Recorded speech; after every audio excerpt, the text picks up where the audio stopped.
Salam sejahtera, terima kasih karena bersama dengan saya di Nazilin Unity Channel. Hari ini kita masih lagi bercakap tentang PRN Sabah yang akan diadakan tidak lama lagi. Siapakah pemenangnya menjadi tanda tanya. Paling penting sekali ialah siapa bakal Ketua Menteri jika Pakatan Kerajaan menang, GRS menang. Tentunya Haji J akan terus menjadi Ketua Menteri di Sabah. Tetapi persoalan untuk Pakatan Harapan Barisan Nasional pula. Kalau mereka menang di PRN Sabah, siapakah yang akan menjadi Ketua Menteri Sabah? Adakah Bung Mukhtar ataupun Iwan Benedik?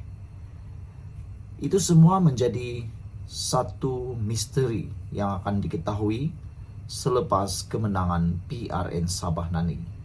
Namun demikian, ini satu cabaran daripada UMNO untuk GRS Sabah.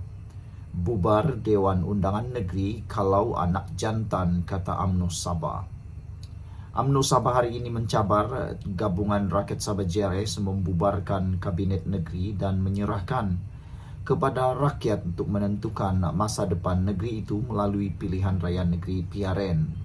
Pengarah Komunikasi Strategik UMNO Sabah, Datuk Rosman Datuk Akhir Zaman berkata, langkah tersebut wajar dilakukan GRS untuk membuktikan mereka benar-benar ada jiwa anak jantan serta berprinsip. Katanya, sekarang adalah waktu untuk GRS menguji kekuatan sebenar mereka ketika beberapa pihak termasuk Ketua Menteri Sabah, Haji J Noor terpalit dengan skandal rasuah. Sebelum kita teruskan ulasan kali ini, jangan lupa siapa yang ada masalah gout, kencing manis, dan tinggi darah, tekan butang produk yang ada dalam video ini untuk mendapatkan produk yang terbaik, murah, mujarab, dan berbaloi. Lulus KKM, juga halal. Baiklah, GRS perlu membuktikan keberanian dan ketegasan pendirian politik mereka, kata Ketua Pemuda UMNO Sabah ini, ataupun kata UMNO Sabah. Jika benar GRS adalah gabungan yang berprinsip dan berjiwa anak jantan, maka bubarkan segera Dewan Undangan Negeri Sabah untuk memberi laluan kepada PRN ke-17, bukannya menunggu pembubaran otomatik, kata beliau. Ada netizen kata, wah, selepas diumumkan kerjasama antara UMNO dan Pakatan Harapan, tiba-tiba UMNO di Sabah menjadi lebih berani. Ada juga yang memetiknya sebagai sombong. Mentang-mentanglah sudah ada gabungan, kata mereka, sekarang berani sudah mencabar untuk dibubarkan Dewan Undangan Negeri Sabah. Apakah gabungan Pakatan Harapan Barisan Nasional kerjasama ini akan memberikan jaminan kemenangan kepada Pakatan Harapan Barisan Nasional? Persoalan itu akan dilihat tidak lama lagi. Kegagalan berbuat demikian hanya akan dilihat sebagai satu tindakan pengecut, katanya dalam kenyataan media. Semalam Malaysia kini melaporkan GRS berkata mereka bersedia bertanding secara solo pada PRN akan datang sekiranya PH dan BN memutuskan untuk bekerja sama. Haji J yang juga pengurus GRS berkata, kerajaan negeri patut dipimpin oleh parti tempatan yang memahami realiti budaya dan keperluan rakyat tanpa menepikan peranan dan kepentingan parti-parti nasional dalam kerangka kerjasama yang lebih luas. Untuk rekod semalam juga, BN dan PH sudah membuat keputusan muktamad untuk bekerja sama menghadapi PRN yang dijangka diadakan beberapa bulan lagi. Datuk Rosman berkata, rakyat Sabah berhak menentukan sama ada 8 parti tempatan yang membentuk GRS masih wajar diberi mandat baru membentuk kerajaan negeri atau sebaliknya. Untuk itu katanya, GRS perlu menunjukkan komitmen penuh tanpa bergantung kepada parti-parti nasional sejajar dengan slogan mereka, rumah kita, kita jaga. Namun begitu tambahnya lagi, persoalan utama kini ialah tentang pendirian Datuk Seri Panglima Haji J akan kekal atau berubah lagi.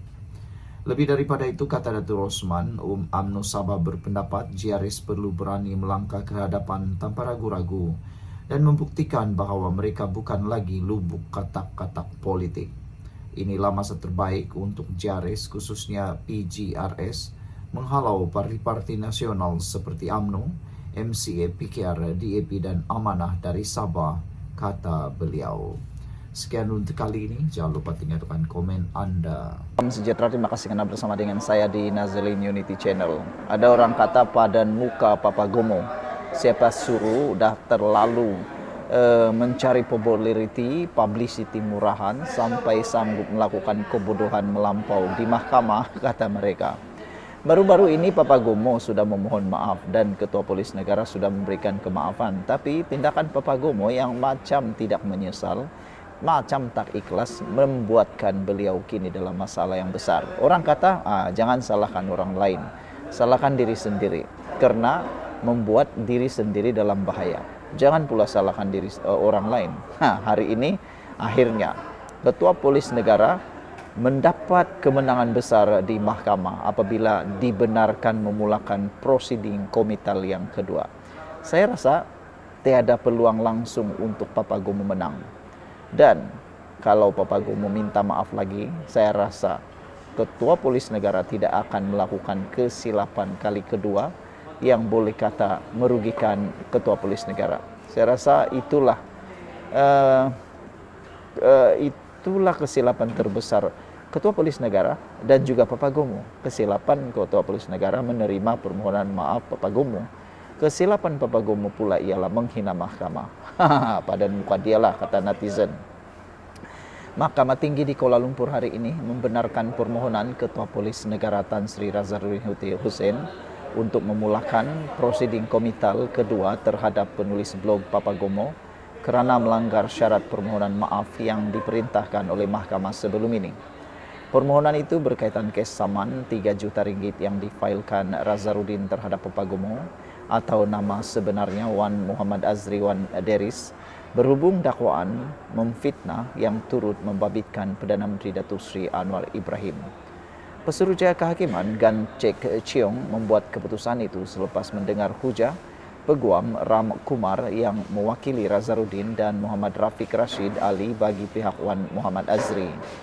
Pendengaran interparti bagi perintah komital ditetapkan pada 30 Jun jam 10 pagi dan kehadiran defendant adalah diwajibkan, katanya. Mahkamah turut memerintahkan penulis blog itu memfailkan afidavit jawapan pada atau sebelum 23 Mei ini, manakala afidavit balasan Razaruddin pada atau sebelum 6 Jun serta hujahan bertulis atau pada sebelum 20 Jun. Terdahulu Ram Kumar berhujah defendant sepatutnya mendiamkan diri selepas membuat permohonan maaf di mahkamah pada 30 April lepas. Pada 1 Mei lepas, defendant dengan sengaja menerbitkan satu video menerusi TikTok Papa Azri serta YouTube Se-Azri dan kenyataan itu bertentangan dengan permohonan maaf yang telah dipersetujui dalam perintah komital sebelum ini.